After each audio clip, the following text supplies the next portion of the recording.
Well, welcome back, Honors Calculus. We're in section 1.8, continuity. Let's get straight to it. This is the cosine function. It is continuous everywhere because I never need to take my pen off the page when I draw the function. This is the exponential function, f of x equals z to the x. It is continuous everywhere because I never need to pick up my pen when drawing the function. Technically speaking, this is the definition of continuity, and you must know it and use it. The limit as x approaches a of f of x equals f of a. What is this saying? This is saying for a function to be continuous at the independent value of x equals a, f of a must be defined, must exist. The limit as x approaches a of f of x must exist, and the limit and the value of the function must be equal. If so, the function f is continuous at x equals a.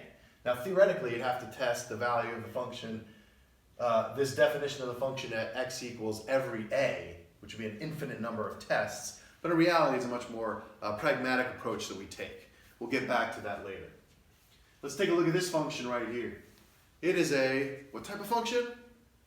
Rational function, that's right. What does it look like? The linear function g of x equals x, but it's got a hole at x equals 2. Here's what we say. We say this function is continuous everywhere except for x equals 2. It has a discontinuity at x equals 2. It's called a point discontinuity, or more generally, a removable discontinuity. Look at this function right here. It is the piecewise defined function g of x equals x squared when x doesn't equal 1, and g of x equals the constant linear function 3 when x equals 1. So that would be this point. Now notice, the function's continuous everywhere except for x equals 1. There is a removable discontinuity at x equals 1. Notice I had to take my pen off the page in order to draw it.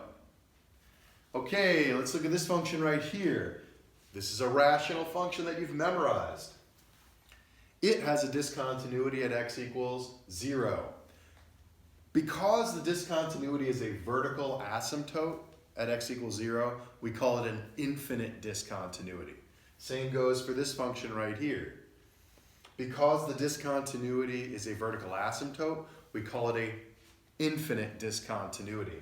These functions are continuous everywhere except for x equals 0. At x equals 0, there is an infinite discontinuity. So look at this function right here. It's getting more exciting. It's a piecewise defined function, right? S of x equals cosine of x when x is less than 0. Well, that's cos x when x is less than 0, open circle. S of x equals negative sine of x when x is greater than or equal to 0. Well, sine of x would look like this, so negative sine of x looks like this. Close circle, because it's or equal to 0. You're traveling along, everything's nice and continuous, and all of a sudden you have a jump discontinuity. I bet you can't guess why it's called a jump discontinuity. And then we come over to here, to this piecewise defined function called the greatest integer function. Greatest integer function, you stick in a real number, it pops out for you an integer that is smaller than or equal to the real number you put in, but the greatest integer right below it. Right, so if I put in the number 1.5, out comes number 1. If I put in 2.3, out comes 2. You understand.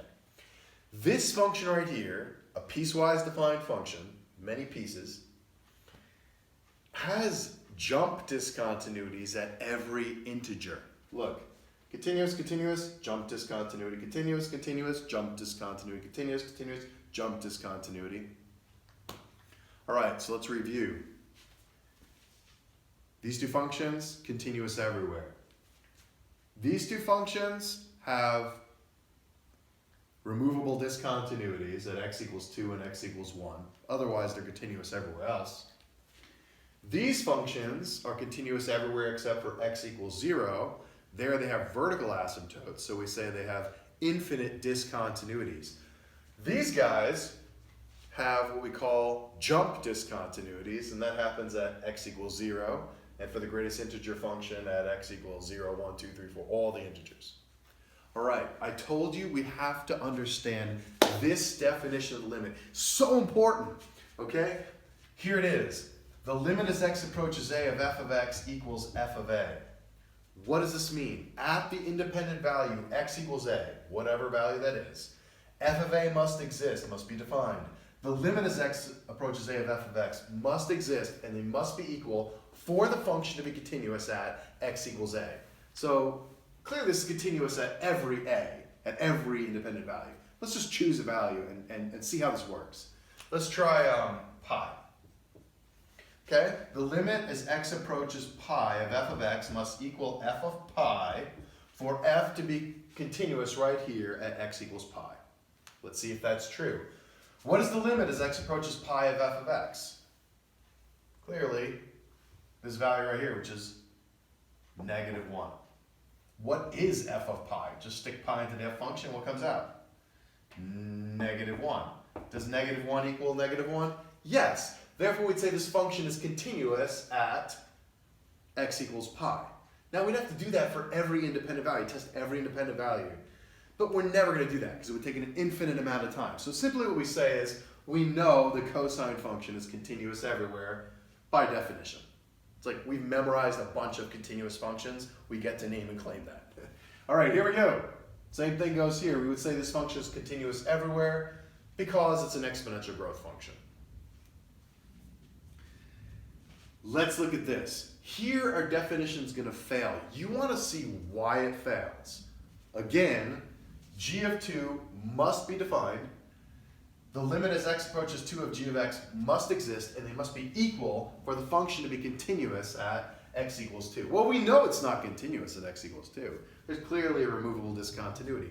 Let's find out where the problem is.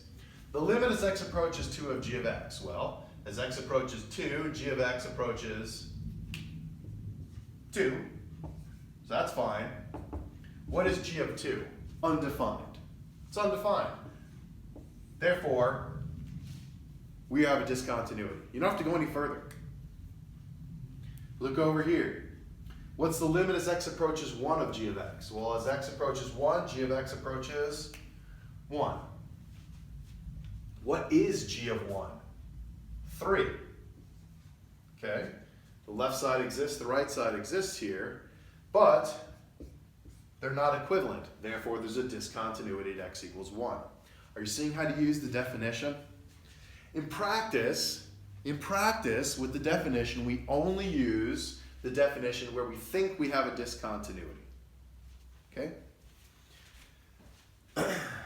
Let's try this one right here. The limit as x approaches 0 of h of x. Well, what will that be? Well, the left-hand limit is negative infinity. The right-hand limit is positive infinity. So this is dne. I don't have to go any further. The limit doesn't exist. The definition then tells me I've got a discontinuity. I mean, if I wanted to finish it up, I could. What is h of 0? Undefined. Discontinuity. Same thing over here. What's the limit as x approaches 0 of h of x? Well, we'd say it's positive infinity.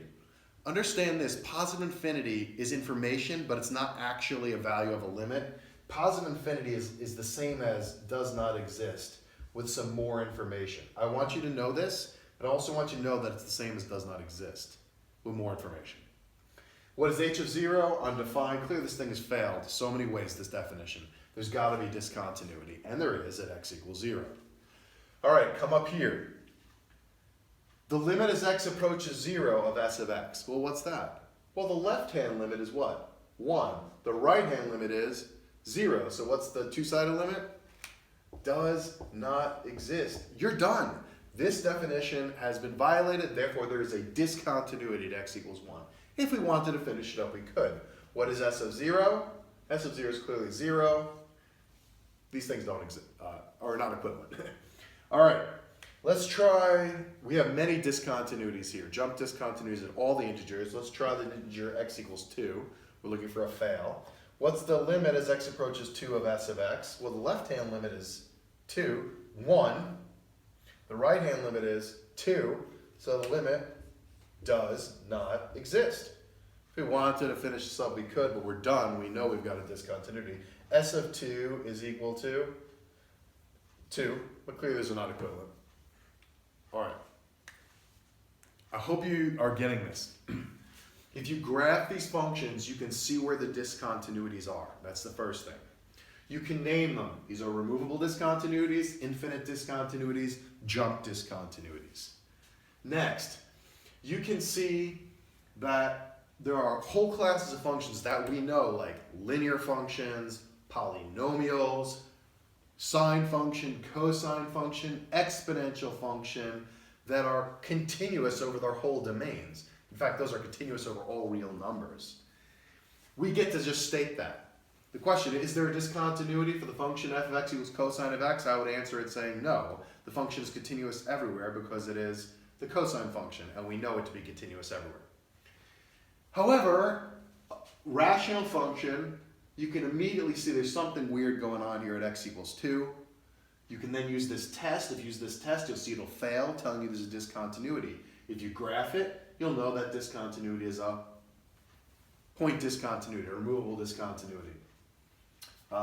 Same goes here. Over here, once again, the definition fails. You know there's a discontinuity at x equals 0. If you just graph these things, which you know what they look like, you could tell me what kind of discontinuities we got. Vertical asymptotes, therefore infinite discontinuities. So what would you say about this kind of function right here? You'd say these functions are continuous everywhere except for x equals 2 and x equals 1. There are removable discontinuities there. Here we'd say these functions are continuous everywhere except for x equals 0. There are infinite discontinuities there. Here we would say this function is continuous everywhere except for x equals 0. There's a jump discontinuity there. And here we'd say this function is continuous everywhere except for all integers. At the integers, there are jump discontinuities. All right, I hope you get it, folks. This is super important. Thank you. All right, honors calculus, we want to talk about continuity from the left and continuity from the right. Why might we want to do that? Well, we're often asking the question, is a function continuous over a closed interval? And if a function is continuous over a closed interval, we not only need to examine the points in between, but also the one on the far right-hand side and the one on the far left-hand side. You can only really take a continuity definition from one direction for the endpoints. That's the idea here. Anyway, let's just take a look at this simple example. F is continuous from the right at x equals a if the limit as x approaches a from the right of f of x equals f of a. Notice it's the same continuity definition. We're determining if a function is continuous at x equals a by saying, is f of a defined? Does the limit as x approaches a from the right of f of x exist? And are they equal? That's how you would determine that a function is continuous from the right at x equals a. And this likewise, f is continuous from the left at x equals a if the limit as x approaches a from the left of f of x equals f of a. Well, let's just take a function and look at it. This is a piecewise defined function. You probably recognize it by this point as the greatest integer function. So let's take the limit as x approaches 2 from the right of the greatest integer function and see if it equals the greatest integer function evaluated at 2. Right? It follows this definition. Well, what's the limit as x approaches 2 from the right of the greatest integer function? Let's look. As x approaches 2, this is the value 2, as x approaches 2 from the right-hand side, f of x is approaching 2. What is the greatest integer function evaluated at 2? Well, I just stick 2 in and what comes out? 2. Does 2 equal 2? Yes. Therefore, the function is continuous from the right at x equals 2. What is the function continuous from the left at x equals 2? The answer is no. Let's look at that. The limit as x approaches 2 from the left. Well, as x approaches 2 from the left-hand side, f of x is approaching 1. We already know what the greatest integer function evaluated at 2 is 2. 2 does not equal 1, so no. This function is not continuous from the left at x equals 2. What about, does the two-sided, is there continuity from a two-sided perspective? Well, clearly not. You already know this. There's a jump discontinuity right here at x equals 2. If we were to examine it, the definite integral, the greatest integer function evaluated at 2 is 2. And the left-hand limit and the right-hand limit are different at 2, so the limit doesn't even exist, which would be enough to say clearly this function is not continuous at x equals 2. But this more limited definition of continuity, continuity from the right, holds at x equals 2. And that's the idea. So why did we talk about continuity from the left or continuity from the right at a particular point? So that we can examine the continuity of a function over a closed interval, making sure we don't ignore the endpoints. Let's look at an example. Question, is this function f continuous on the closed interval from -1 to 1? Well, it is clearly continuous. You can see it from the graph. This is the bottom half of a circle that is shifted up 1 from the origin. Clearly that's continuous on the interval from -1 to 1. But let's break it down. The first thing we would ask, is the function continuous on the open interval from -1 to 1? Okay, so f of a means stick a to the f function and you get this. The limit as x approaches a of f of x, they're going to handle it the same way, right? What do? You try to plug it in, and you can plug in a in here, and you get the same thing you got on the right-hand side. So, yes, this function is continuous on the open interval from -1 to 1. Then we have to test the right-hand limit as you approach -1 from the right-hand side and see if that equals f of -1. Well, what's f of -1? F of -1 is just 1. What is the limit as x approaches -1 from the right of this function? Well, in this particular type of function, just plug in that value, you get 1 equals 1. Yes, continuous from the right at x equals -1. Likewise, we are continuous from the left as x approaches 1. So as x approaches 1, the limit from the left-hand side here is going to be equal to the function evaluated at 1. 1 equals 1. Therefore, what conclusion do we draw? That f is continuous on the closed interval from -1 to 1. Notice, just using the definition of continuity, we could determine continuity from open interval -1 to 1, but in order to get continuity on the closed interval, we had to examine this endpoint from the right and this endpoint from the left. Those worked out in our favor. Therefore, we're continuous on the closed interval -1 to 1. Thanks.